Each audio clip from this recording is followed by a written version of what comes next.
मरियम आर्यन के बाप को कहती है कि आर्यन ने बहुत ही बुरा सलूक किया है मेरे भाई के साथ। जैसे ही वो इधर आया था तो उसने मार कुटाई उधर भी शुरू कर दी। मुझे बहुत ज़्यादा अफसोस हुआ। पहली बात तो यह है, लगता ही नहीं है कि वो आपका बेटा है। मुझे बहुत दुख के साथ कहना पड़ रहा है, क्योंकि मैं आपकी बहुत ज़्यादा रिस्पेक्ट करती हूँ और मैं नहीं चाहती हूँ कि आपकी रिस्पेक्ट में कोई भी कमी बेशी हो। इसलिए बेहतर यही है कि आप अपने बेटे को समझाइए कि आइंदा से शायरी पर हाथ उठाने से ज़रा परहेज़ करे, क्योंकि फिर मैं उसको बर्दाश्त नहीं करूँगी। अब तो ख़ैर मैंने उसको छोड़ दिया है, लेकिन अगली दफ़ा अगर उसने शायरी पर हाथ उठाने की कोशिश की या उसके साथ कोई भी पंगा लिया, तो ये चीज़ नाकाबिले बर्दाश्त हो जाएगी और मैं बिल्कुल भी इस बात को बर्दाश्त नहीं कर पाऊँगी। आगे से उसका बाप कहता है कि मैं उसको पूरी तौर पर कोशिश करूँगा समझाने की। तुम बिल्कुल भी परेशान मत हो, मुझे यकीन है कि जो मैं कहूँगा वो मेरी बात को गौर से सुनेगा। इसके बाद जैसे ही वो बात करेगा अपने बेटे आर्यन से और उसको कहेगा कि तुमने ये सब कुछ क्यों किया?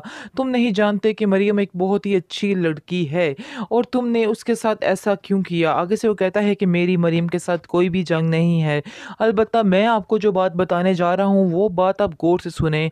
यानी कि ये लड़का, यानी कि शायरी की बात हो रही है। जो शायरी है ये वही लड़का है जिसकी वजह से मेरी दोस्त पर ये हमला हुआ था। मैं कैसे इस बात को भूल सकता हूँ? और ये बात मानने को मरियम तैयार नहीं है और मरियम ने बड़े मुझे गुस्से से मुझे वहाँ से जाने के लिए कह दिया है। लेकिन उसने एक पल भी नहीं सोचा है कि मेरे ऊपर क्या गुजर रही होगी, मेरे दिल में ऐसी क्या बात है जो मैंने ये लड़ाई की है। आगे से वो कहता है कि मैं मरियम से बात करूँगा और वो शायरी को भी समझाने की कोशिश करेगी, क्योंकि वो ये शायद नहीं जानती है कि उसके भाई ने क्या कुछ किया है और क्या कुछ नहीं किया है। इसलिए अब तुम भी बिल्कुल परेशान मत हो। लेकिन जो तुम सोच रहे हो और जो मैं देख रहा हूँ, मुझे नहीं लगता है कि ये ज़्यादा देर चल सकेगा सिस्टम। अगर तुमने इस सिस्टम को ठीक करना है तो तुमने शायरी को भी तस्लीम करना होगा, वरना बहुत ज़्यादा मुश्किल क्या बढ़ हुआ सकती मुझे है। बताओ। आगे से वो कहता है कि ये जो इंसान है, ये वही इंसान है जिसकी वजह से सारा काम ख़राब हुआ और मेरी दोस्त के बाजू पे गोली लगी थी। आगे से आप देखेंगे कि मरियम नहीं मानती और मरियम बड़े गुस्से से आर्यन को पीछे करेगी और कहेगी कि तुम्हारी हिम्मत कैसे हुई मेरे भाई के ऊपर हाथ उठाने की?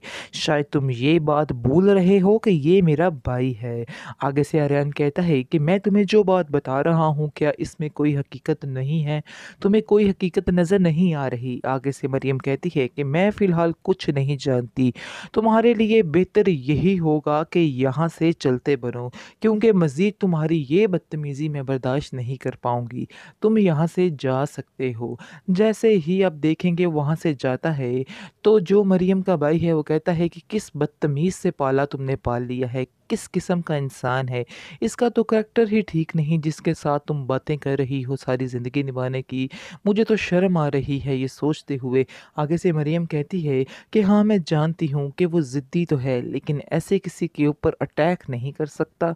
दिल ही दिल में सोचती है कि उसके भाई की हरकतें तो कुछ मायूब ही हैं, कोई ना कोई वजह तो होगी जो ये सारे कारनामे हो रहे हैं। बहरहाल वो काफ़ी ज़्यादा परेशान होती है और कहती है कि मैं आइंदा से तुमसे नहीं मिलूँगी। आर्यन जैसे ही उसको कॉल करता है और कहता है कि तुम मेरी बात का यकीन करो, मैं जो कुछ कह रहा हूँ बिल्कुल सच कह रहा हूँ, मेरी बात में कहीं भी कोई झूठ नहीं है। इस पर वो कहती है कि नहीं, मैं तुमसे नहीं मिलना चाहती, क्योंकि तुमने बहुत बड़ा धोखा कर दिया है, इतना बड़ा धोखा किया है कि मैं तुम्हें कभी इस चीज़ के लिए माफ़ नहीं कर सकती हूँ। इस पर आप देखेंगे कि आर्यन को काफ़ी गुस्सा आता है और उस अपने दोस्तों को सारा माजरा बताता है कि मेरे साथ कल ये हुआ है।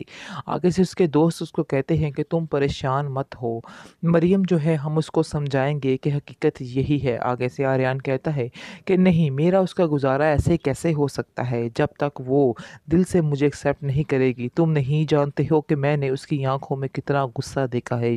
जब मैं उसके भाई से मारपीट कर रहा था तो उसने मुझे बड़े ही गुस्से से देखकर मुझे वहाँ से जाने को कह दिया है।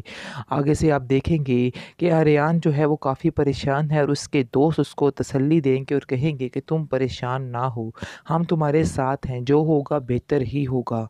इसलिए तुम्हें टेंशन नहीं लेनी है, क्योंकि ये होता रहता है, चलता रहता है, इसलिए परेशान होने की कोई भी ज़रूरत नहीं है। काफ़ी ज़्यादा तसल्ली देने के बाद आर्यन को थोड़ी तसल्ली आ जाएगी और जैसे ही वो अपने घर जाएगा, वहाँ पर जाकर उसका बाप उसको कहेगा कि तुम आज मुझे बहुत परेशान दिखाई दे रहे हो। आखिर ऐसी क्या वजह है? क्योंकि मैंने तुम्हें इतनी टेंशन लेते हुए कभी नहीं देखा है। जिस पर आर्यन खामोश हो जाता है और उसका बाप कहता है कि तुम मुझे वो जगह नहीं दे पाते हो, यानी कि एक बाप की हैसियत से तस्लीम नहीं कर पा रहे हो, लेकिन मैं तुमसे बहुत प्यार करता हूँ। तुम मुझे अपने दिल की सारी बात बता सकते हो कि आखिर तुम्हारे दिल में क्या चल रहा है? मुझे बहुत ज़्यादा दुख है तुम्हारे इसके साथ जो तुम्हारे साथ हुआ, लेकिन इतना पता है कि तुम्हारे साथ कुछ हुआ है जिसकी वजह से इतनी टेंशन ले रहे हो, वरना तुम ऐसे खामोश बैठने वाले नहीं हो। इस पर आर्यन जो है गुस्से से वहाँ से चला जाता है और कहता है कि आइंदा से आप मरियम से नहीं मिलेंगे। अगर वो इस घर में भी आई तो उसको इधर आपने नहीं आने देना। तो आगे से उसका बाप बड़ा हैरान होता है और कहता है कि मरियम तो ऐसी लड़की है ही नहीं। आखिर तुम ये सब बातें क्यों कर रहे हो? तुम्हें इस तरह की बातें ज़ेब नहीं देती। आखिर तुमने अपने दिल में उसके लिए भी वहम पाल ही लिए हैं।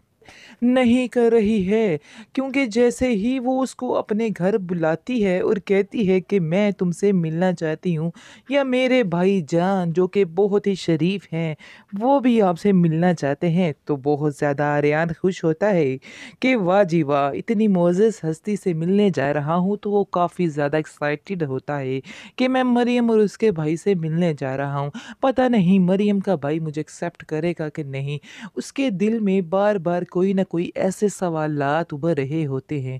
बहरहाल वो काफ़ी ज़्यादा खुश होता है और बड़े टशन-टुशन करके वो वहाँ से तैयार-श्यार होके वहाँ पे जाता है। बार-बार अपने दोस्तों को पूछता है कि मैं कैसा लग रहा हूँ, कैसा लग रहा हूँ?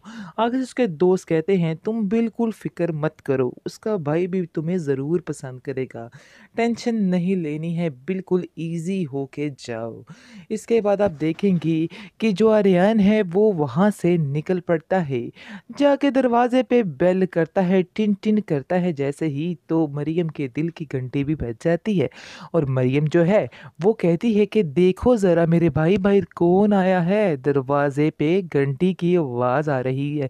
इस पर आप देखेंगे कि वो कहता है कि ठहरें मैं देखता हूँ, लेकिन जैसे ही वो दरवाज़ा खोलता है तो आगे से आर्यन उसको देखकर बड़ा ही हैरान होता है और उसकी आँखें बिल्कुल फटी की फटी रह जाती है कि आखिर इस जैसा कमीना इंसान यहाँ पे कैसे मौजूद है। वो वहाँ पर ही उसको दबोच लेता है और उसको मारने के लिए लपकता है। दूसरी तरफ मरियम भागती हुई आएगी और आप देखेंगे कि मरियम कहेगी कि क्या हुआ मुझे बताओ। आगे से वो कहता है कि ये जो इंसान है, ये वही इंसान है जिसकी वजह से सारा काम ख़राब हुआ और मेरी दोस्त के बाजू पे गोली लगी थी। आगे से आप देखेंगे कि मरियम नहीं मानती और मरियम बड़े गुस्से से आर्यन को पीछे करेगी और कहेगी कि तुम्हारी हिम्मत कैसे हुई मेरे भाई के ऊपर हाथ उठाने की। शायद तुम ये बात भूल रहे हो कि ये मेरा भाई है। आगे से आर्यन कहता है कि मैं तुम्हें जो बात बता रहा हूँ क्या इसमें कोई हकीकत नहीं